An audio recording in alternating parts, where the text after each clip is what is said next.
Ukraine, I drink your pupils, blue and anxious, as if early. The red lightning bolts of revolutions, riots, and uprisings erupt from them. Ukraine, you are a miracle for me, and let the year float by the year. I will be, proud and beautiful mother, to marvel at you forever. For the sake of you, pearls in the soul, for the sake of you, I think and create. Let America and Russia be silent when I talk to you. Go away, you evil enemies. Friends, wait on the way. I have a sacred filial right to be alone with my mother. Rarely, no, do I remember you. The days are too short and small. Not all the devils have escaped to heaven. He walks them to hell on earth. You see, I fight with them every hour. You hear, battles are the original rattle. How can I do without friends, without their foreheads, without eyes and hands? Ukraine, you are my prayer. You are my age-old rift. A fierce battle thunders over the world. For your life, your rights. Let the clouds burn beets. Let the images hiss. All the same, I will shed a drop of blood on your sacred banner. This was a poem which was written on the 26th of December, 1961, by the young Ukrainian poet Vasyl Andriyovych Symonenko.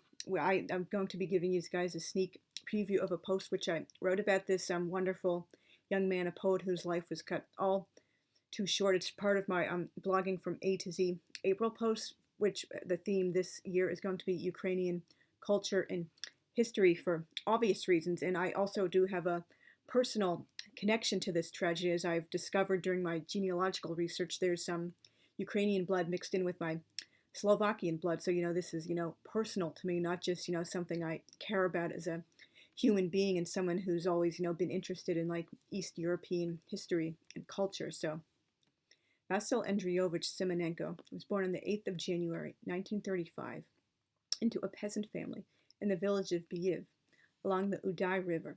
He was raised by his mother, Hanna Fyodorovna Shirban, and grandfather Fyodor, who were very loving and supportive of his voracious reading and studying. Though other villagers tried to make his mother remarry, she steadfastly refused, both out of fear of Vasyl potentially being abused by his stepfather, and because she didn't want to betray the memory of her first love. Vasyl graduated Tarandinsy Secondary School with a gold medal in 1952. For the next 5 years, he studied journalism at Taras Shevchenko Kyiv State University. During his student days, he began writing poetry and was quite prolific. Vasyl worked at several newspapers in the city of Cherkasy. On the 27th of April, 1957, Vasyl married Lyudmila Pavlovna Pivtoradnia, and their son Oles was born on the 22nd of February, 1958. Vasyl celebrated his love for his wife and their new baby in poetry, and this is a poem which he wrote for his wife called She Came. She came unsolicited and unexpected, and I could not meet her. She came to me from the mist of my youthful, timid dreams. She came, blossoming and sweet, and gently stretched out her hands to me, and so charmingly called and beckoned. She was so tender and kind, and I did not hear the lark in the sky melting, who warns from above. Love came unsolicited and unexpected. Well, how can I not follow her? And this is a poem which he wrote for his little boy, Oles. You are still lying across the bed. Well, what is small and wonderful? And invisible towers tied me tightly to you. They say you stole your nose from your grandmother. You took my lips and legs.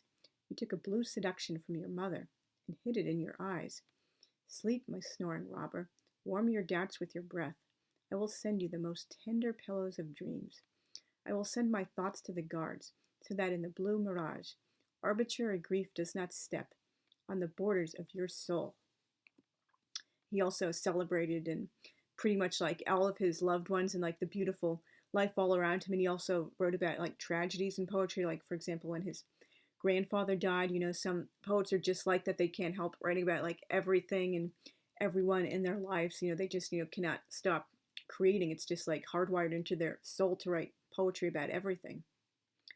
Because of the strict censorship which prevailed even after Stalin's death, Vasyl was unable to publish most of his poems and stories in his own lifetime. Instead, they circulated through underground channels and privately among friends. Only one collection, Silence and Thunder, and the fairy tale Tsar Plaxi and Loskotan, were published while he was alive.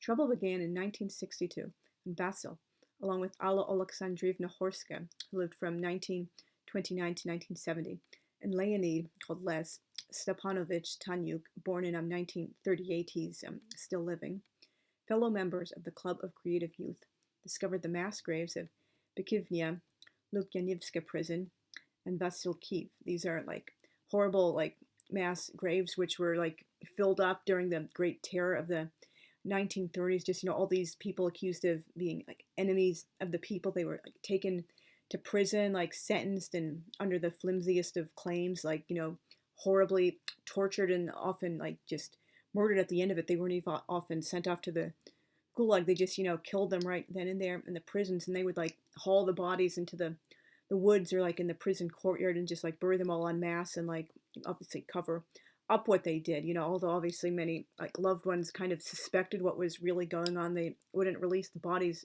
back to them or even tell them where they were. Like sometimes they would like burn them. They wouldn't even put them in a mass grave, and they were like like I don't know what the word you would call for like a collection of like cremated ashes, like the cremains, but they were just doing all these like horrible things to all these people who were murdered during the Great Terror.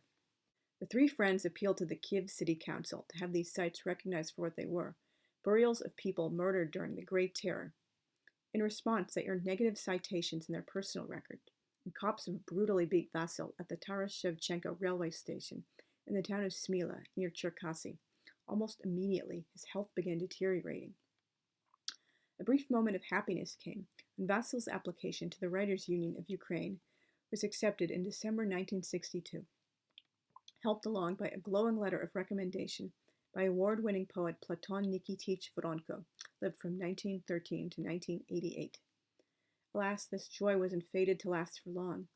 In the spring of 1963, Vasyl's health became even worse, particularly in his kidneys. He was hospitalized in early September and underwent an operation. Doctors claimed to his family that he had kidney cancer. It was obvious his kidneys had truly been damaged by the thugs who beat him. Vasyl died of kidney failure on the night of 14th of December, 1963, just shy of his 29th birthday. In the first few years after Vasyl's death, Soviet authorities approved the publication of a few of his poetry and short story collections, and the fairy tale Journey to the Country on the Reverse. Most of the rest of his work, however, continued to be repressed until the 1970s. Vasyl was posthumously nominated for the Taras Shevchenko Prize in 1965. The Soviet authorities rejected this. He finally received the award in 1995. And if you're not aware of this, Taras Shevchenko is basically like the national like writer of Ukraine, like one of their most proudest native sons, like just one of the most like incredible, wonderful, like famous writers in Ukrainian history. I will also be doing a post about him for my blog and hopefully turning that into a video as well. And like also I hope to turn more of my Ukrainian history and culture blog posts into videos in future so you can learn about this beautiful culture and history. Like many people unfortunately don't know a whole lot about anything like Ukrainian before all this stuff happened, but they have a wonderful like literature, like history, culture, religion, just all these like incredible, like amazing things I wish more people knew about. And I'm still learning a lot about this myself. The Slavic culture I've been most familiar with for years has been Russian, and I guess like in second place would be maybe Polish, and I know a little bit about that Czech too, but I didn't really have a reason to like do much research into like Ukrainian history and culture and literature and stuff until like I got the idea for these this theme for this year's April 8th, and I'm not glad about like the reason I chose it, but I am glad because I'm getting a chance to learn about this wonderful culture, and I do apologize if I'm rambling again. That always tends to happen when I go off script. I am still not 100% comfortable speaking on camera. Today, Vasyl's poetry is widely acclaimed, and there are many monuments, museums and museum exhibits, literary awards, coins, and stamps in his honor. There have also been many streets and schools named for him. Here's another poem which he wrote, one of his last, which was written in December 1963, the last month of his life. Goodbye, my notebook. Thank you, friend, that you did not renounce my thoughts, that you squinted your cells warmly when I then pored over the rhymes. You received them without any disgust, my only reader and my admirer, Will people ever accept them and read them? We'll see. Goodbye, my friend. Here's another poem which he wrote. He wrote this on December 24th, 1962. Where are you now, executioners of my people? Where is your greatness? Where is your strength? On clear stars and on calm waters, your black anger will not fall. The people grow and multiply and act without your nagai and sword. Under the sun of eternity, his cruel and gentle soul grows old and younger. My people are, my people will always be. No one will cross my people. All werewolves and strays will disappear, and hordes of conquerors will wander. You bastards of the executed executioners, do not forget freaks nowhere. My people are. Cossack blood pulsates and buzzes in his hot veins. So, thank you very much for listening. I hope you enjoyed and appreciated this biographical profile of an undersung poet and writer. I wish more people knew about him and about more Ukrainian writers in general. My next post should be on Sunday or Monday. Please consider commenting, liking, sharing, subscribing, and also feel free to tell me if you know about any other Ukrainian writers and poets and playwrights who might be of interest to me or to other people reading the comments. I'm really hoping I can build my channel more in this year, and I'm making more friends on BookTube and AuthorTube. So thank you guys very much for listening. I'll see you very soon. Thanks. Bye.